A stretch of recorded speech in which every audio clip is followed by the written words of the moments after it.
दादू काय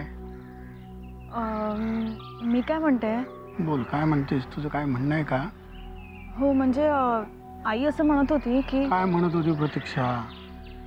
दादू, आईचं असं म्हणणं आहे की मी विक्रमशी लग्न करू नये. बरोबर आहे. तिच्या दृष्टिकोनातून तू जर विक्रमशी लग्न केलंस तर तू सुखी होणार नाहीस. दादू असं काय बोलता ना मी? अगं, हा माझा दृष्टिकोन नाही, आईचा आहे तुझ्या. आणि प्रतीक्षा तुझी आई आहे, तिला काळजी वाटणारच. हो दादू, पण अचानक असं कसं बोलू शकते ती? दादू, तुम्हालाही माहितीये की आता ते शक्य नाहीये. हे बघ देव, मला विक्रम बद्दलच्या तुझ्या भावना कळतात आणि प्रतीक्षाच्या तुझ्याबद्दल. आता यात मी काय करू तेवढं सांग. दादू, यातून तुम्हीच मार्ग काढू शकता. तुम्ही प्लीज आईला समजवा की मी विक्रम शिवाय दुसऱ्या कोणाशीही लग्न करणार नाहीये. आणि अचानक हा विचार तिच्या मनात कसा आला हे तिने मला सांगितलं नाही. पण दादू, तुम्हाला ती नक्की सांगेल. प्लीज एकदा तुम्ही आईशी बोलून बघा ना. आम्ही प्रतीक्षाशी बोलतो.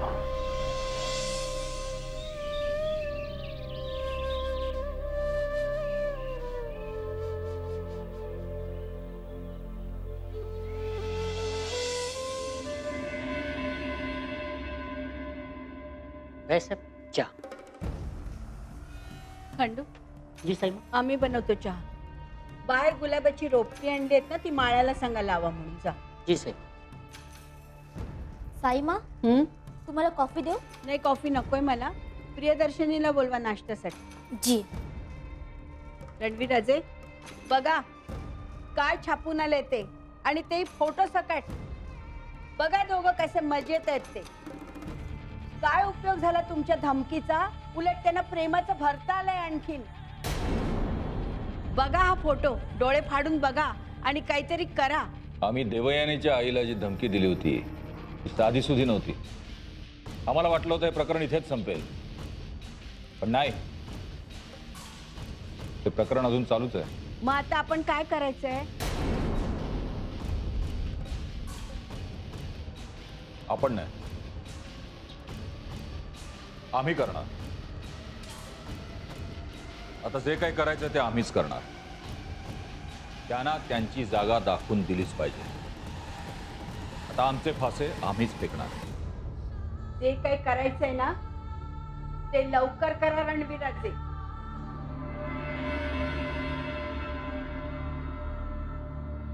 तुम्ही काळजी करू नका साईमा, त्यांचं लग्न होणार नाही, हा आमचा शब्द आहे.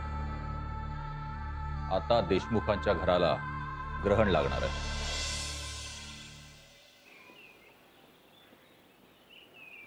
सर बसा. आज यायला खूप उशीर झाला. मी कधीपासून तुमचीच वाट बघत होतो. अरे आज रिपोर्टिंग करायचं होतं लिंगाबा साहेबांना, म्हणून आम्ही आता ऑफिसमध्ये गेलो, त्यांना भेटलो आणि इकडे आलो. आत्ताच लंच ब्रेक झालाय, पटकन 2-2 घास खाऊन घ्या.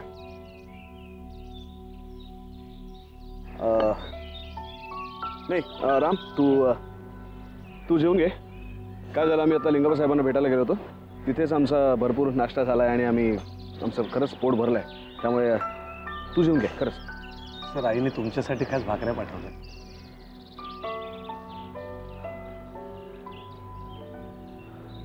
नाही, तू जेवून घे. Sir please.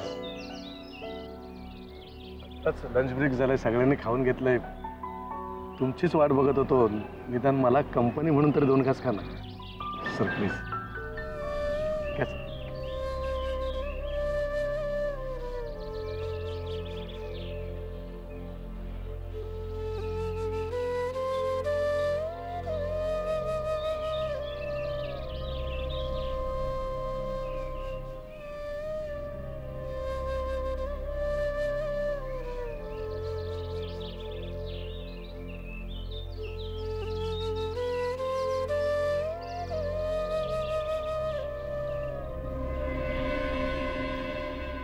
बाबा मला बोलवलं होतं. हो अगं, थोडा चहा हवा होता. हां, आता आण. आणि हे बघ, मी तुला म्हटलेलं आठवतंय ना, विक्रमनं जर सगळ्या अटी पूर्ण केल्या तर माझी विक्रम आणि देऊच्या लग्नाला परवानगी असेल. हो, आठवतंय. मग तू हरकत का घेते? तुला असं वाटतंय का की तू अटी पूर्ण करणार नाही? नाही, ते कारण नाहीये. बाबा, तुमच्या अटी पूर्ण करण्यासाठी विक्रम आता घर सोडलंय, तेव्हा तो तुमच्या अटी पूर्ण केल्याशिवाय स्वस्थ बसणारच नाही. पण काय? बोल प्रतीक्षा, मला खरं कारण कळलंच पाहिजे.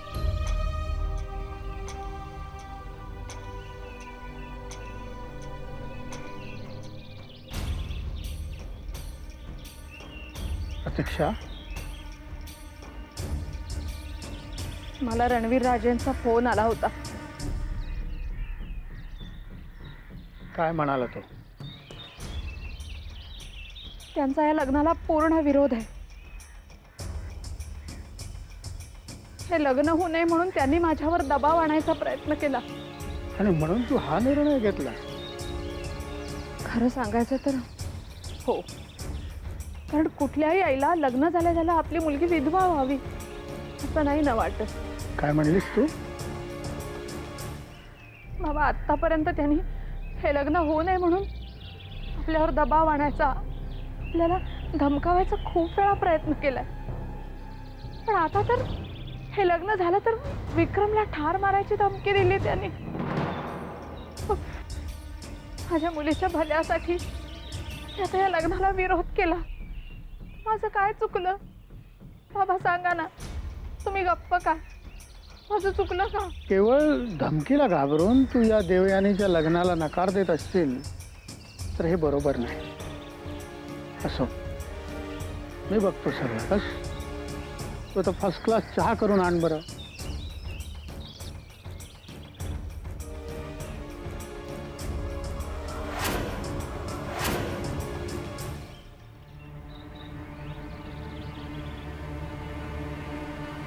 राम,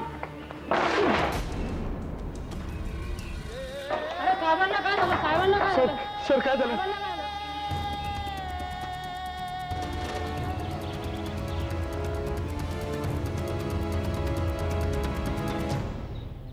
वहिनी, तू का केलंस हे? तू आज बाबांना ओळखतेस का? आता ते नक्कीच शांत बसणार नाही. वहिनी, या सगळ्यामुळे एक नवीन संकट निर्माण व्हायला नकोय. कुठल्या मुहूर्तावर तो विक्रम माझ्या देऊच्या आयुष्यात आला आणि तिच्या सुखाला ग्रहणच लागलं. हे बघ वहिनी, तू आता स्वतःला का त्रास करून घेतेस? त्रास मुद्दाम कोणी करून घेत नाही, तो होतोच. मकरन, तू बाबांना समजावून सांग ना. मी आतापर्यंत कधीही त्यांच्या विरोधात गेले नाही आणि आताही जायची माझी इच्छा नाहीये. म्हणून देऊलाही समजावून सांगायला सांग त्यांना. ठीक आहे, बोलतो मी बाबांशी. मकरन, हे लग्न जर का झालं ना तर फार काहीतरी भयंकर होणार आहे. आतापर्यंत कधी झालं नाही असं काहीतरी वेगळं. मला खरंच खूप भीती वाटतेय. आपण समजतोय तेवढं हे सोपं नक्कीच नाहीये. वहिनी, तू शांत हो. मी बोलतो बाबांशी, समजावून बघतो त्यांना. वहिनी, मलाही देऊची काळजी वाटते.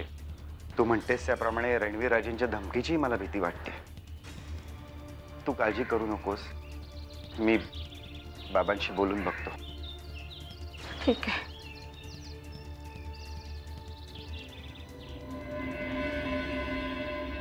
हॅलो, काय? कधी घडलं? ठीक आहे, एक काम करा, त्यांना हॉस्पिटलमध्ये घेऊन जा लगेच. मी आपण सांगतो सगळं. ठीक आहे. चला की हो हरी शेठ, एवढा कसला विचार? आप्पा, हा, आपल्या साईडवर ॲक्सिडेंट झालाय.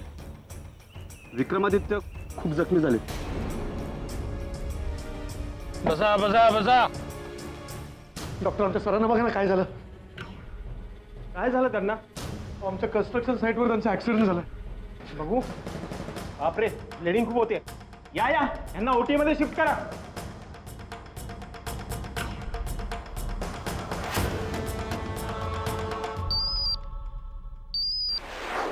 हॅलो.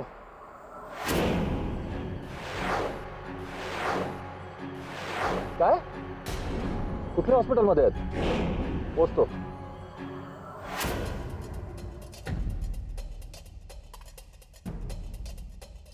डॉक्टर, जखम थोडी खोल आहे, पण आम्ही योग्य ते उपचार केलेले आहेत. पण डॉक्टर ते लवकर शुद्धीवर येतील ना? हे बघा, डोक्याला मार लागलेला आहे, त्यामुळे काय सांगता येत नाही.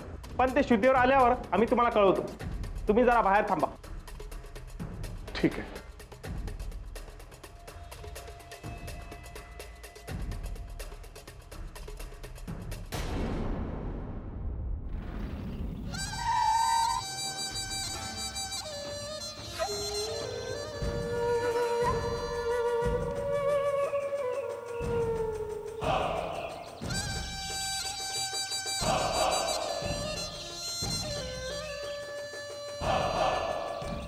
ಇದು ಹೇಗೆ ಆಯ್ತಪ್ಪ? कसं काय झालं होय? सर, कन्स्ट्रक्शन साईटवर काही बांबू पडले. हा. खरं तर ते माझ्याच अंगावर पडणार होते, पण मला वाचवता वाचवता ते सरांच्याच डोक्यात पडले.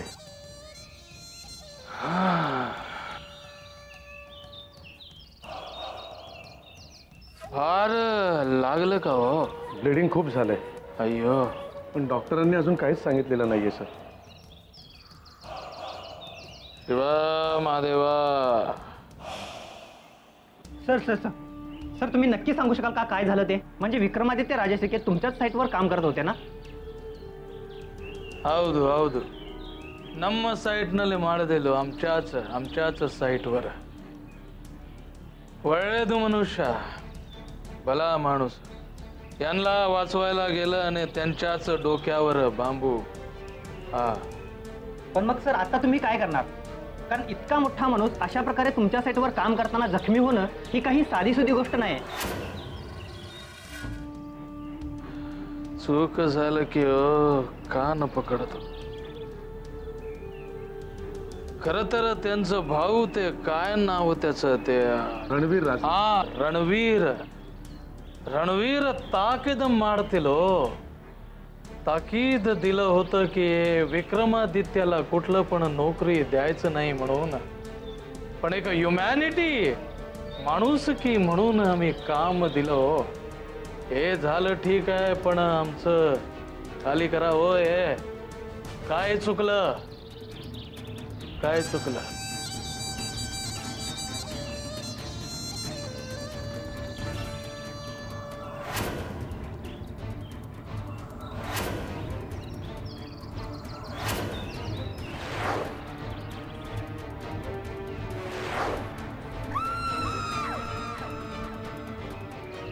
रणवीर राजे, विक्रमादित्य यांना जो अपघात झालेला आहे त्याबद्दल तुमचं म्हणणं काय?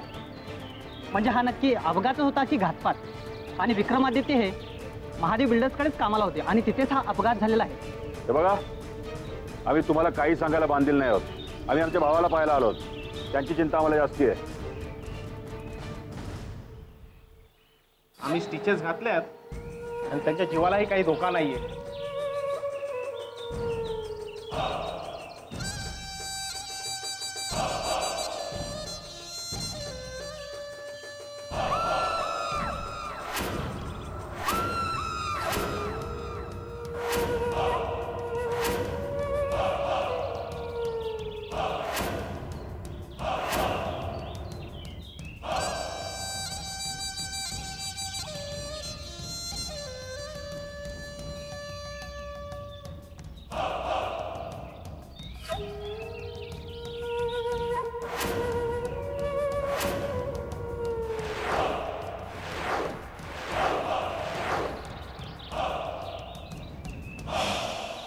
लिंगप्पा, तू हे जे काही करतोयस ना, ते ठीक नाहीये.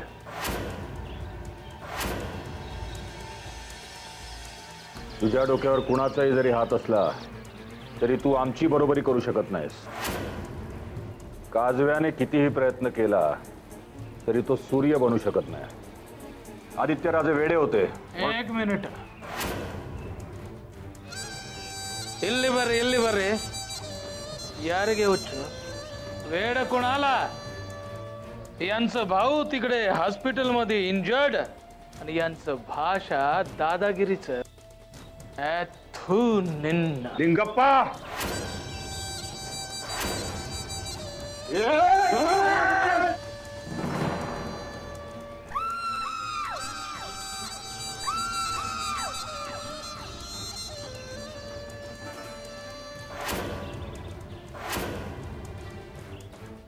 अहो अहो असं काय करता? अहो प्लीज शांतपणे घ्या. अहो सगळे पेशंट आहेत आतमध्ये. प्लीज शांत घ्या. अरे सोड त्याला.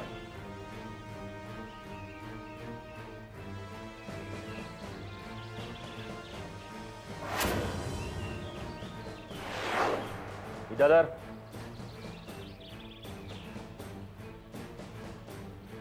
डॉक्टर, झाला एवढा तमाशा पुढे झाला. आम्ही आता या क्षणी विक्रमादित्यांना घरी घेऊन जाणार आहोत. हे बघा, अजूनही विक्रमादित्य शुद्धीवर आलेले नाहीयेत. कमीत कमी ते शुद्धीवर येईपर्यंत त्यांना शिफ्ट करू नका. नाही, आम्ही आत्ता त्यांना घरी घेऊन जाणार. या असल्या भिकार हॉस्पिटलमध्ये ठेवायची आमची तयारी नाही. घरी गेल्यावर आम्ही त्यांच्यावर योग्य उपचार करू, पण आत्ता आम्ही त्यांना घेऊन जाणारच. विद्याधर,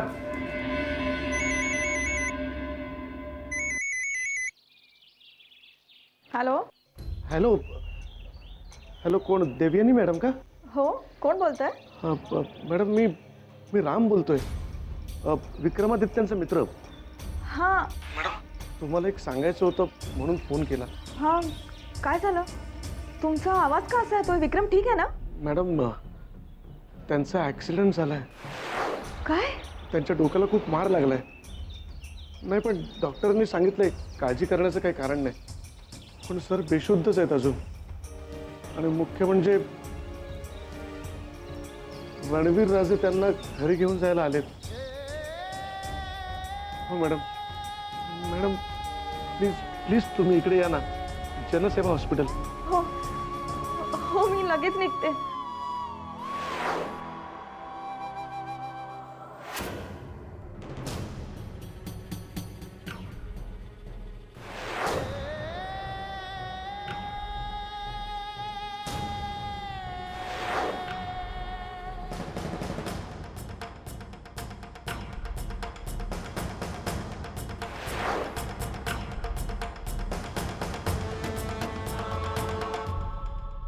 देऊ, एवढं घाईघाईने कुठे चालली आहेस तू? आई, अगं विक्रमचा ऍक्सिडेंट झालाय. त्याला हॉस्पिटलमध्ये ऍडमिट केलंय. त्याची काळजी घ्यायला कोणीच नाहीये ना. मी तिकडेच चालली आहे. चलो भैया, चलो. थांबा थांबा दादा, काही कुठे जायची गरज नाहीये. अगं आई, विक्रमचा ऍक्सिडेंट झालाय. तुला कळतंय का मी काय बोलते ते? मला सगळं कळतंय मी काय बोलते ते. आतापर्यंत खूप ऐकलं तुझं, आता काही ऐकणार नाही. काही कुठे जायचं नाही. चल आधी घरात चल. आई आई ऐक ना. आई प्लीज, आई प्लीज मला जाऊ दे. तू अशी काय वागतेस? हे बघ, तू आरडाओरडा केल्याने माझा निर्णय बदलणार नाहीये. तू आधी घरात चल. आई सोड. आई प्लीज, आई प्लीज, तू अशी का वागतेस? तू माझं ऐकून का नाही घेतेस? हे बघ, आतापर्यंत एकदा नाही 1000 वेळा तुला सांगितलं विक्रमचा नाच सोड म्हणून. ऐकलंस तू माझं? आता मी काय ऐकू तुझं? आता विक्रमला भेटायलाच काय घराबाहेर सुद्धा माझ्या परवानगीशिवाय जाता नाही येणार तुला. तू चल आधी. आई प्लीज सोड. आई सोड, मला जाऊ दे प्लीज. मी हात जोडते. आई, विक्रमला गरज आहे माझी. मला जाऊ देत ना.